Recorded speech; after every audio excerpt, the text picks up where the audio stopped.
오늘 설교 제목이 나는 너희들이 싫다입니다. Today's message title is this: I'm not pleased with you. 영어로는 굉장히 점잖게 표현을 했는데 우리말은 매우 직설적입니다. 여러분은 누군가로부터 나는 당신이 싫습니다 라는 말을 들으면 어떤 기분이 드십니까? If someone says to you, I'm not pleased with you, or to be more specific, I hate you. How do you feel? 그 말이 너무 좋아서 계속해서 듣고 싶으세요? 너무 행복하십니까? Are you happy? You just want to hear that word again and again? Probably not. 아마 그런 분은 아무도 안 계실 겁니다. 자, 그런데 이 말은 우리가 좀 전에도 사랑한다고 찬양하면서 고백했던 그 하나님께서 하나님의 백성에게 하신 말씀입니다. 즉 우리에게 하신 말씀이다 라는 거예요. 나는 너희들이 싫다. But this very word is from the Lord. We just lift up His name just a few minutes ago, praising God, telling that we love Him, honor Him, and worship Him. But that same God, He's the one who spoke that word. I am not pleased with you. 어떻게 하나님께서 우리에게 이런 말씀을 하실 수 있습니까? How possibly can God tell us these words? 문장 그대로만 해석할 수는 없습니다. 이 말이 나온 배경과 상황을 이해해야지만 올바른 해석이 될 것입니다. 모든 텍스트는 컨텍스트를 통해서 제대로 볼 수 있기 때문에 그런 거죠. You can't just simply take it as it is. You have to understand the background and the circumstances where this word came out. And that's how we interpret that. Without context, text cannot be interpreted correctly. 예를 들어서 죽겠다 같은 말도 괴로운 컨텍스트에서 말하면 정말 힘들어서 죽을 것 같다라는 것이 되겠지만 행복한 컨텍스트에서 말하면 좋아서 죽을 것 같다라는 말이 맞는 말이 된다는 거죠. For example, word like I am dying. If you are in a very troubled context, then you are really literally dying because of suffering and because of circumstances you're in. But sometimes you say, well, I'm dying to love it because your context is something that you enjoy.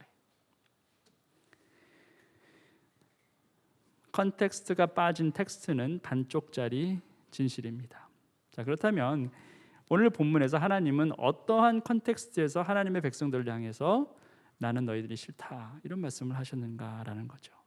So, text without context is only half truth. So when God says, I am not pleased with you, then what kind of context did God say to His people? 6절 말씀부터 보겠습니다. Let's take a look at in verse 6. 아들은 아버지를 공경하고 종은 제 주인을 두려워하는 법인데 내가 너희 아버지라고 해서 너희가 나를 공경하기라도 하였느냐? 내가 너희 주인이라고 해서 너희가 나를 두려워하기라도 하였느냐? 나 만군의 주가 말한다. 제사장들아, 너희가 바로 내 이름을 멸시하는 자들이다. 그러나 너희는 우리가 언제 주님의 이름을 멸시하였습니까? 하고 되묻는다. A son honors his father and a slave his master. If I am a father, where is the honor due me? If I am a master, where is the respect due me? Says the Lord Almighty. It is you, priests, who show contempt for my name. But you ask, how have we shown contempt for your name? 하나님께서는 하나님의 백성이 하나님을 두려워하지도 않고 공경하지도 않는다 이렇게 말씀하세요. 그리고 당시에 지도자들이라고 여길 수 있는 제사장들을 향해서는 너희가 내 이름을 멸시하였다 이렇게 말씀하십니다. 자, 그러자 제사장들은 아니 하나님 저희가 언제 하나님을 멸시했습니까? 라면서 따져 물었다라고도 하나님이 말씀하세요. Well, what God is saying is that you didn't honor me. You didn't show any respect to me. Where's my respect? Where's my honor? To priest, you have shown contempt for my name. And priest responded to God, how and when? How have we shown contempt for your name? 저희가 언제 그랬습니까? 라고 반문한 것은 그런 일이 없다는 거죠. 잘못한 게 없다는 그런 말입니다. How have we shown contempt for your name? If that's what they're saying, then they're saying we haven't done anything wrong. That's what they're saying. 자, 그런데 정말 그랬을까? 하나님께서 그렇다면 근거 없이 이런 말씀을 하셨는가라는 거예요. Is that true? Did God simply just say that was not true? 자, 다음 구절에 하나님께서 왜 그들이 하나님을 경외하지 않았다라고 하셨는지 그 이유를 밝히십니다. But next verse, God reveals that why he was saying like that. I'm not pleased with you. Verse 7. 너희는 내 제단에 더러운 빵을 바치고 있다. 그러면서도 너희는 우리가 언제 제단을 더럽혔습니까? 하고 되묻는다. 너희는 나 주에게 아무렇게나 상을 차려주어도 된다고 생각한다. By offering defiled food on my altar, but you ask, how have we defiled you? By saying that the Lord's table is contemptible. 자, 하나님 무슨 말씀하세요? 더러운 빵을 내게 바쳤다 이렇게 말씀하시는 거예요. 상을 대충 차려도 괜찮다라고 너희들이 그렇게 생각했다 이런 말씀을 하시는 거예요. You are offering me a defiled food. You contempted me. My table is defiled because of you. That's what God is saying. 자, 정말 이스라엘이 그 정도였을까? 정말로 더러운 제물을 하나님께 드린 게 맞습니까? Did what God said was true? I mean, did Israel really give God defiled food? 더러운 제물을 바친 게 맞습니다. Yes, they did. 중심이 없는 제사와 예배는 다 이렇게 더러울 뿐만 아니라 하나님을 멸시하는 일이 되는 거다라는 거예요. Any worship, any sacrifice without your true heart, then it is not pure, it is defiled. It's a contempt. 오늘 우리는 예배하러 이 자리에 나왔습니다. 우리 앞에 눈에 보이는 빵이 있거나 상이 있는 것은 아닙니다. 자, 그런데 우리에게는 몸이 있고 마음이 있어요. 그것이 하나님 앞에는 빵이 되고 상이 될 수 있다라는 거예요. All of us, we came here to worship God. Before our eyes, there's no bread, there's no table, but we have body and we have our heart. Our bodies and our hearts can be bread and table. 우리의 몸과 마음이 더럽혀진 상태에서 하나님께 예배하면 그것이 곧 더러운 빵을 하나님께 바치는 것이 됩니다. 대충 이 시간을 빨리 때우고자 하는 몸과 마음으로 예배하면 하나님께 아무렇게나 상을 차려드리는 것과 마찬가지라는 거예요. When your heart and your bodies not clean and you're worshiping God, you're trying to worship God, that means you are defiling His food and His table. You're here, your bodies and your hearts are here, but trying to finish this as soon as possible, then you're showing contempt to Him. 예배 시간인데 머릿속에는 온갖 다른 생각들로 가득 차 있고 예배 끝나면 해야 할 일과 하고 싶은 일들이 계속해서 내 마음속에서 솟구치고 있는데 과연 우리가 하나님을 멸시하지 않는 게 맞냐는 거예요. What God is saying is in your heart, you have so many things in your heart. And right after this worship, you have so many things to do and to enjoy it.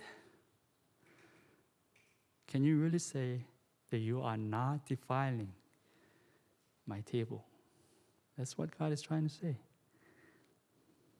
지금 이 예배가 형식적인 예배가 아니라고 어떻게 단언할 수 있느냐라는 거예요. This worship, can you really say this is not a simply formality? How sure are you?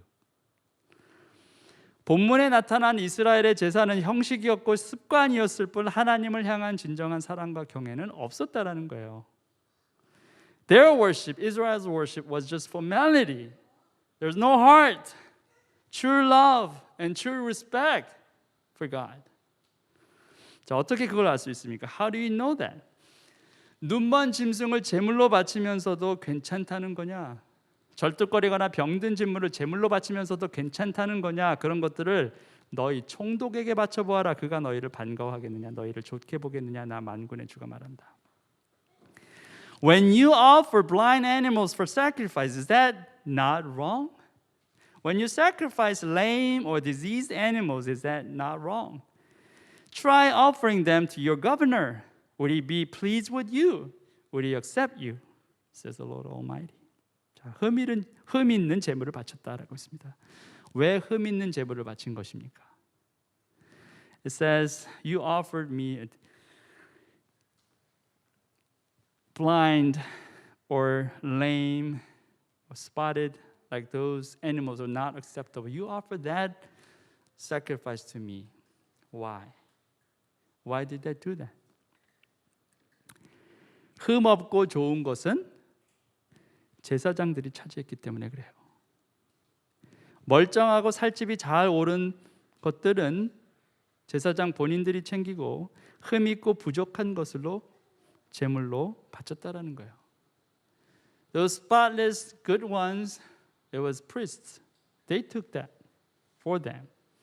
Fattened one, nice one, without any blemish, they took them for themselves. And they offered these lame and the animals with some disease. They offered those animals to God. 특별히 번제와 같은 것은 어차피 다 타버릴 것이니까 흠 있는 제물로도 괜찮다라고 생각했을 것입니다. 타버릴 제물인데 눈이 멀었건 절뚝거리건 상관없다라는 거예요. Especially burnt offerings, everything will be burnt. So whether it's like animal without eyes, blind animals, or lame one, doesn't matter. They thought. 자, 8절 하반절 말씀이 재밌어요. The second half of verse 8 is interesting. 그렇게 허물 있는 재물을 너희 총독에게 한번 바쳐봐라. 그가 너희를 반가워하겠느냐, 너희를 좋게 보겠느냐. Try offering them to your governor. Would he be pleased with you? Would he accept you? 자, 왜 너희 총독에게도 감히 할 수 없는 일을 내게 하느냐? 하나님 물으시는 거예요. You are trying to do something that you don't even try to do to your governor. That's what God is saying. 자, 왜 그들이 총독에게도 하지 못하는 일을 하나님 앞에서 하는 겁니까? Why do they do that? Even those things that cannot even think about offering or trying, they're trying to do to God. Why? 총독은 그들 눈에 보이는데 하나님은 눈에 보이지 않았다는 거예요. Governors, they could see, but God, they could not see. 우리의 헌신은 눈에 보입니다. 우리의 헌금도 눈에 보입니다. 눈에 보이지 않고 아무도 찾아낼 수 없으면 우리도 이스라엘과 다를 바가 없을 거라는 거예요. Your sacrifice is visible. Your offering is also visible. If that's not visible, and if no one can find that, then you and I will be very similar to Israel. 처음 한 번은 실수일 수도 있고 미처 잘 준비하지 못해서일 수도 있습니다. 그런데 그것이 반복되다 보면 어느새 익숙해져 간다라는 거예요. Maybe one time it's a mistake. Maybe one time you're not prepared well. But if you keep doing that, it becomes a very natural for you. 예배도 마찬가지예요. 온라인이건 오프라인이건 주일 예배 한 번 거르고 늦는 건 그렇게 큰 문제가 되지 않을 것입니다. 11조를 한 번 거르고 두 번 거르는 것도 대단한 문제는 아닐 거예요. 근데 문제는 그게 반복이 된다는 거예요. 어느샌가 익숙해져 버릴 수 있다라는 거예요. Worship is the same thing. I mean, skipping one Sunday worship, that's not a big deal. Skipping one tithe offering to God, no big deal. But the problem is, it can be repeated. And soon you become very, very natural. You get used to it. 자, 왜 그런 겁니까? Why is that? 하나님이 눈에 보이지 않아서 그래요. 당장 어떤 일이 벌어지지 않았기 때문에 그런 거예요. 다른 사람의 눈에 뜨이는 것도 아닙니다. 특히나 요새 같은 경우는 더욱더 그럴 수 있는 환경이라는 거죠. Because you cannot see God. And nothing bad happens to you right now. And no one can see that, especially like this season because of COVID. It's very easy to hide and unnoticed. 자, 그런데 과연 하나님께서 우리 눈에 보이지 않는다고 모르실 거냐라는 거예요. I mean, just because God is not visible, does He not know? 자, 어찌되었든 예배만 드리면 괜찮은 겁니까? 현장 예배에 참석했다는 것만 해도 믿음이 좋은 건가요? 온라인으로 켜놓고 다른 일도 함께 할 수 있으면 오히려 더 효율적인 것이 아닙니까? 내 은행 계좌에서 헌금이 빠져나가기만 하면 괜찮은 것입니까? 결과적으로 무엇이 되었든 하나님께 바쳐지기만 하면 하나님은 다 연락하시는 것이 아니냐라는 거예요. Well, whatever that is, I mean, as long as you have worship given to God, is that all okay? I mean, you come here offline service. I mean, that's very evidence that you have a greater faith than those who are only attending through online. Well, some people can say, well, I turn on online, I can do many other things at the same time, multitasking, that's who I am. Isn't that more efficient? As long as my offering is taken out of my bank account, is that okay? Well,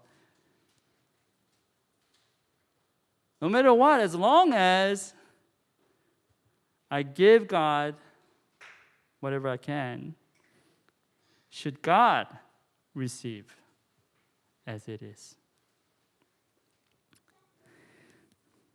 사람들이 하나님을 자판기처럼 대할 때가 있습니다. 동전을 넣고 지폐를 넣고 카드를 넣고 누르면 원하는 것이 튀어나와야 하는 것이 자판기입니다.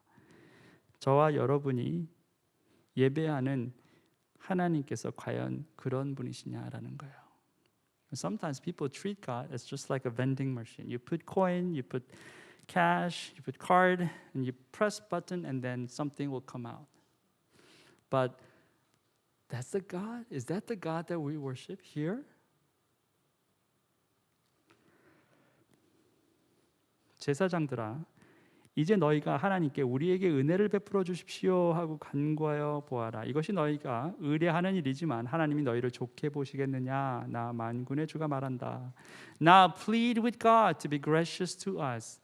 With such offerings from your hands will He accept you, says the Lord Almighty. 자, 보세요. 이 모습이 정확히 하나님을 자판기처럼 대하는 거예요. 하나님, 뭐 흠이 있는 제물을 드렸거나 어쨌든 하나님께 다 바친 제사 아닙니까? 이제 하나님 은혜를 베풀어 주세요. 이제 좀 복을 내려 주세요. 우리가 하나님께 다 하지 않았나요? 이 얘기예요.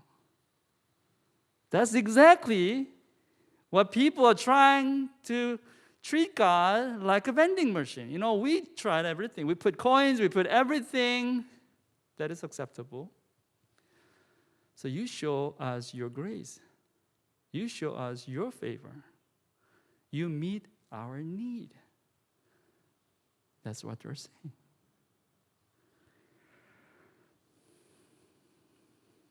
자, 이와 같은 행위는 하나님을 하나님으로 경외하는 것이 아니라 우상처럼 대하는 거예요. 우상 앞에 사람들은 동전을 던지고 돈을 내려놓습니다. 정성을 다해 기도하고 절합니다. 예배해요.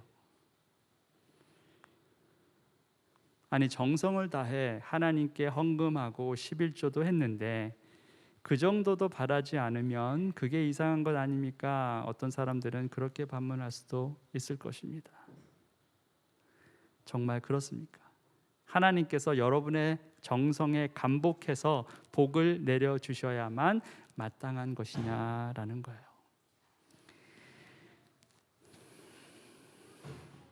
This kind of act is not act of honoring God, but actually this is idolatry. People bow before idol, giving money, putting money on. Some people pray earnestly and they bow and they worship. Some Christians will say, well, I have given God offering and tithe and everything. I mean, should I not expect something good from God when I did everything required? Is that true? Just because you have done these things, God should bless you. 만약 그런 분이 하나님이시라면 여러분은 하나님께 예배한 것이 아니라 우상에게 예배한 거라는 거예요. 하나님은 제사밥이 그리워서 재물이 탐나서 여러분에게 예배하라 명령하시는 분이 아닙니다. If you are worshiping this kind of God, then you are not worshiping true God. You are worshiping idol. God commands you to worship Him, not because He wants offering from you, not because He wants sacrifices from you. 하나님께서 예배를 원하시는 것은 우리가 예배를 위해 지음받았기 때문에 그런 거예요. 예배는 의무 이전의 특권입니다. 너무 중요해요. God requires us worship. Why? Because that's the reason that we are created for. Worship, before it's a duty, it's a privilege. You have to understand this very correctly. This is very, very important. Worship is not just duty, it's a privilege. 의무는 싫어도 억지로라도 할 때가 있지만 특권은 그렇지 않아요. 특권은 억지로 한 적이 없어요. 특권은 항상 누리는 겁니다. The duty, you just have to do it, whether you like it or not. But privilege is different. Privilege is something that you enjoy all the time. 그래서 특권은 지겨울 일도 없고 그만하고 싶을 때도 없어요. 그게 특권의 힘입니다. So when you see worship as a privilege, it's never boring.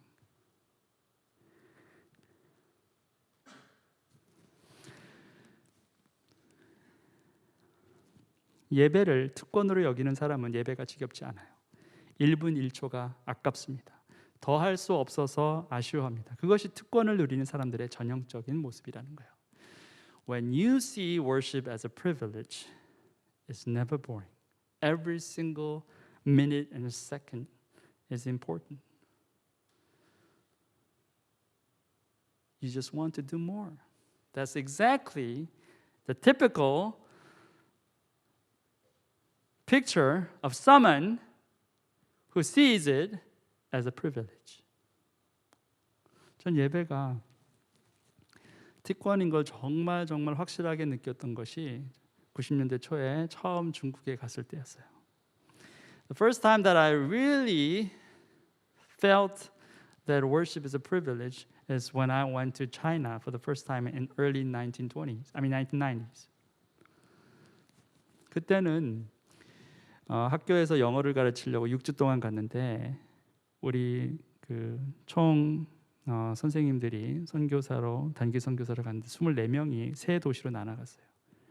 그리고 3주 후에 모였습니다. 한 도시에서 이렇게 초등학교 교실을 하나 빌려가지고 모였는데 3주 만에 처음 예배를 드렸어요. Well, there was a mission team, short-term missions team. Well, 24 of us, we went to China and separated into 3 different cities. And after 3 weeks, it was the first time for all of us to get together and had worship. One of local elementary school classroom. We all closed windows and everything, and then we worship. 문을 다 닫고 다 막을 거 막은 다음에 예배를 했는데 그때 정말 다 눈물 콧물을 다 흘리면서 예배했어요. 왜냐? 예배하는 게 특권인 걸 그때 알았어요. We all cried when we worshiped because we realized that worship was truly privilege. 그때 예배를 저는 영원히 기억해요. I vividly remember that worship. I mean, I will remember that for the rest of my life.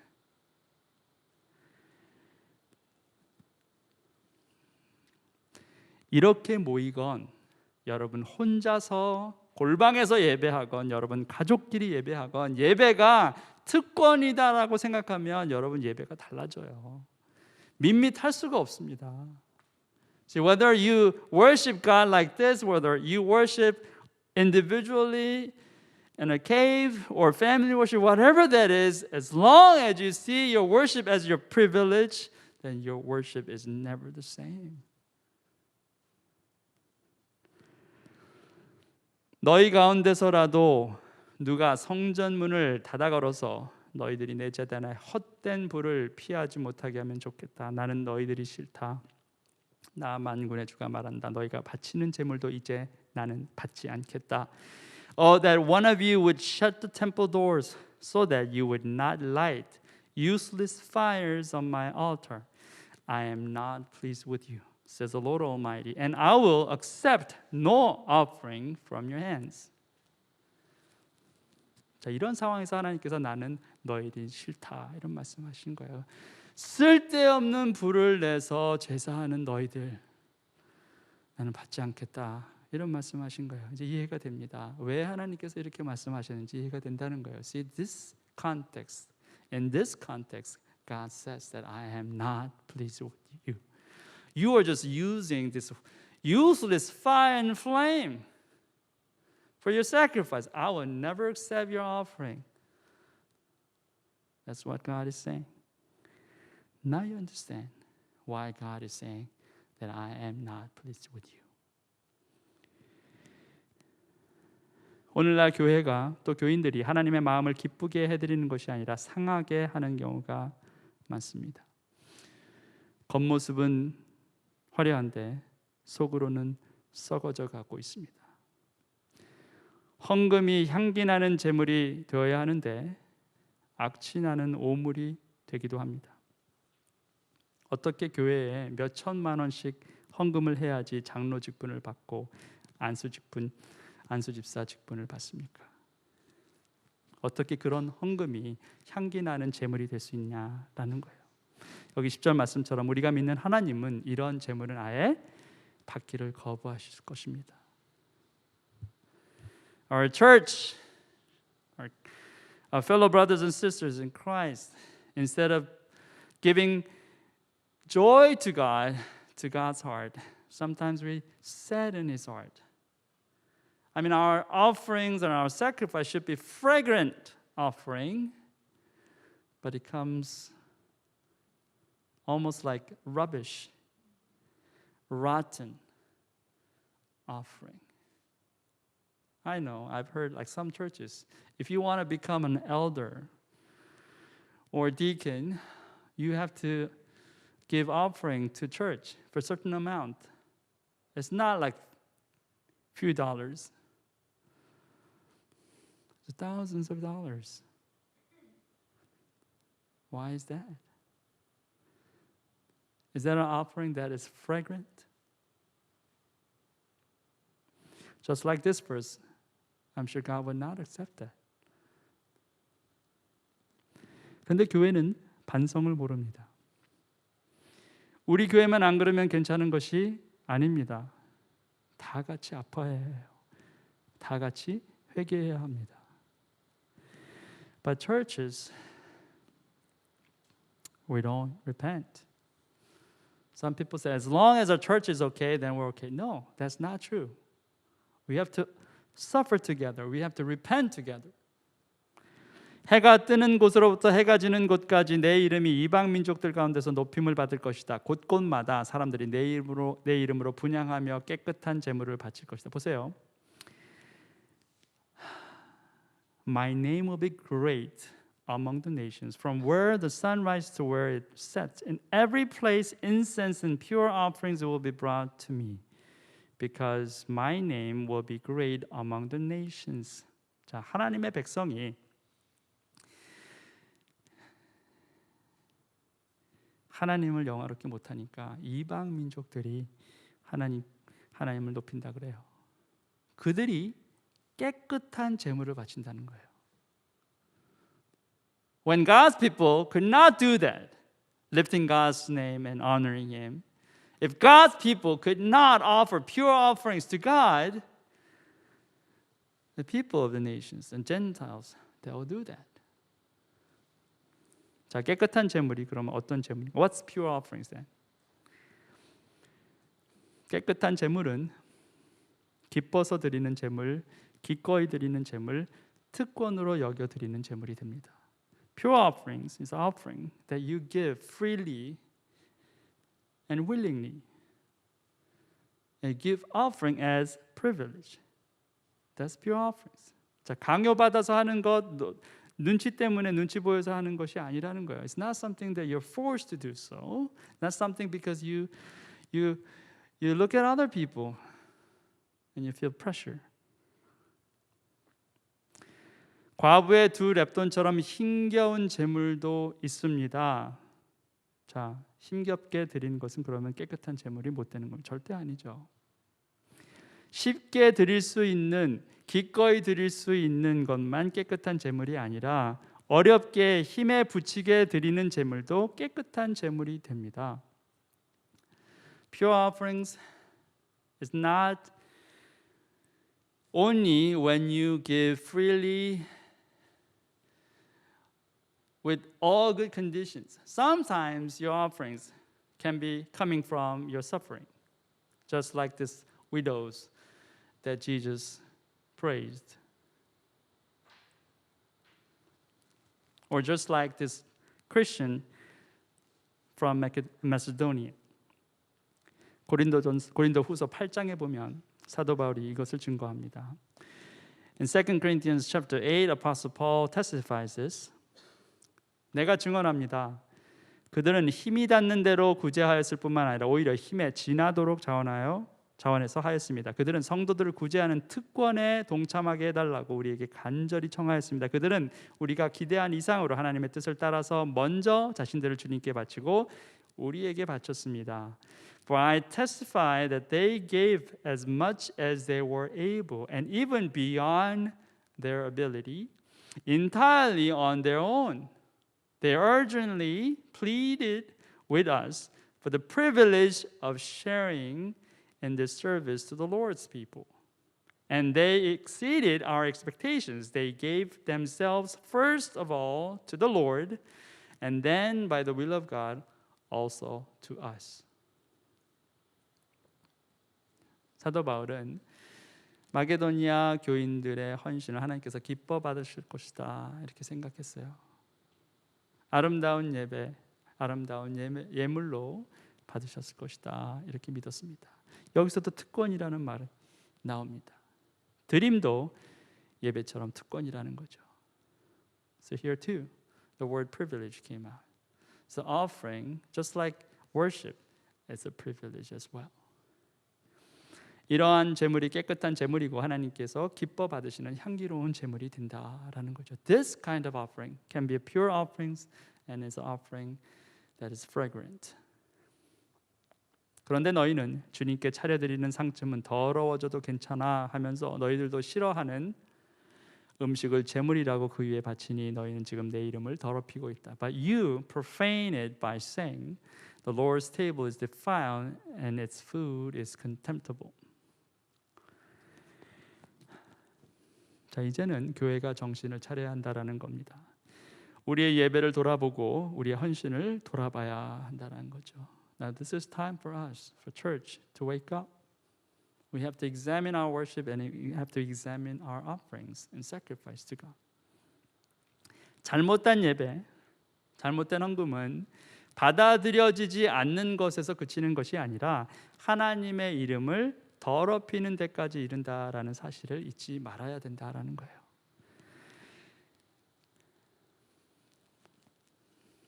Worship and offering that is not right is not only unacceptable, but that can what? Profane the name of the Lord. You have to understand and you have to remember that.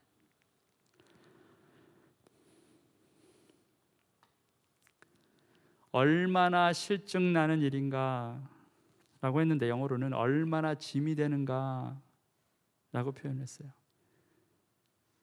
What a burden when it comes to offering.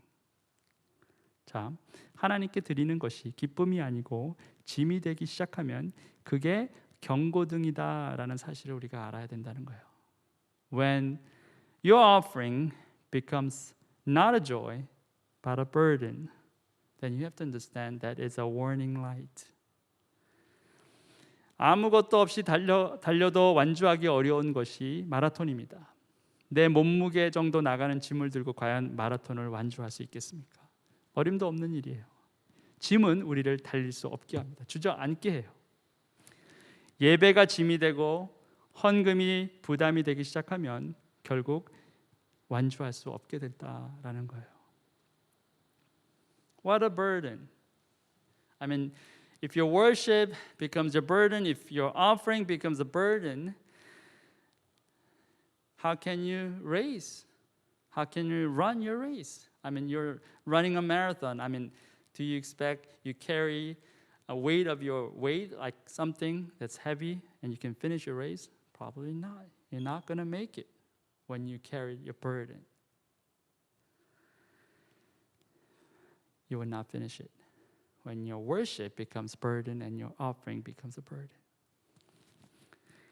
엄마가 아이에게 일요일 아침에 500원짜리 동전 2개를 손에 쥐어주고 하나는 헌금 내고 하나는 너 빵 사 먹어 라고 했습니다. 교회 가는 길에 그만 동전 하나를 떨어뜨렸죠. 그 동전이 하수구에 빠졌습니다. 네, 그러자 아이가 말합니다. 헌금 동전이 빠졌네. 그렇죠? 그게 우리의 모습이에요. Your mom gave you 2 coins, 50 cents coins too.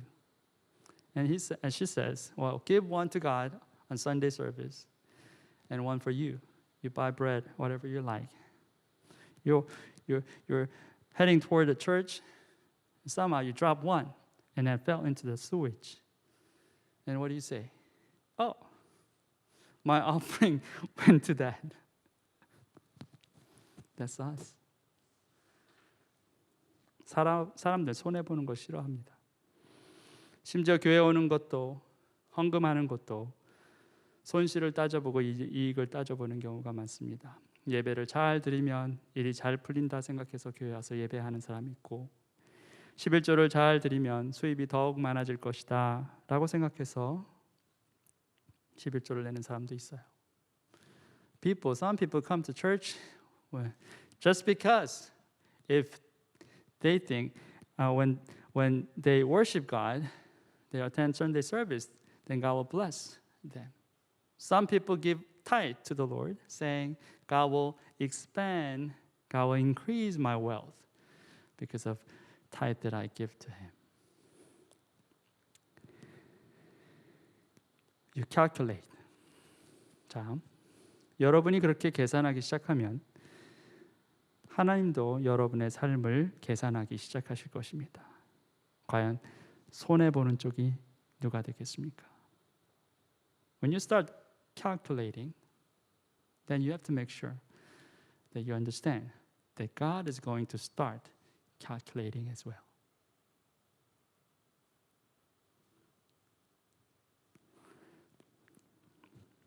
Who's more beneficial?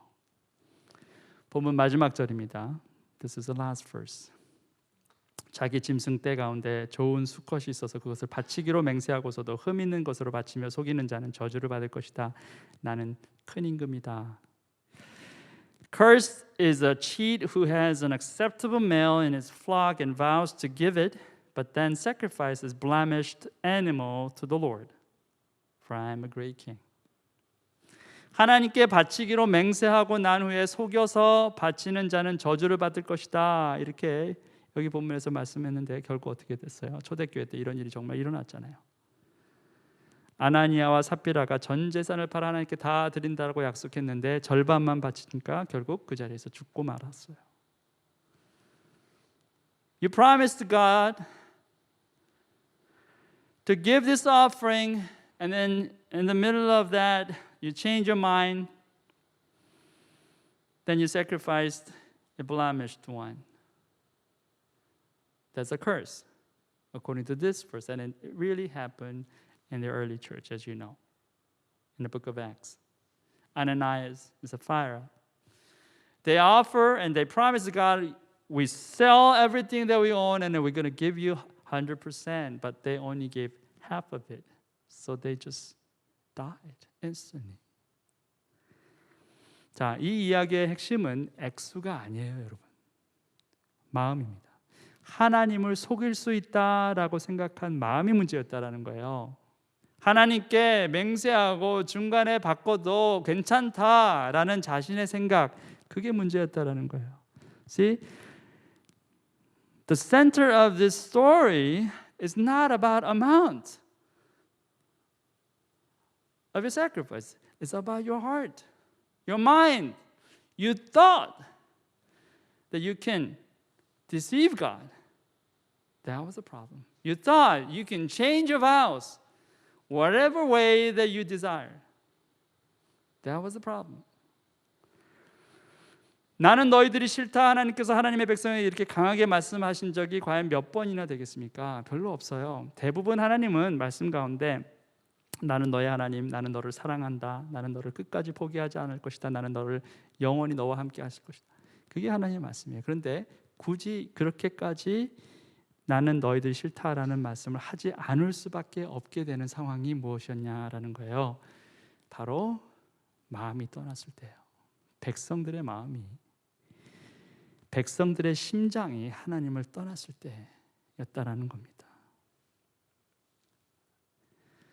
Usually in the Bible, God does not say, well, I'm not pleased with you, like so many times. And more often, God says, I love you, I am your God, I am your Father, I provide you, I will be with you forever.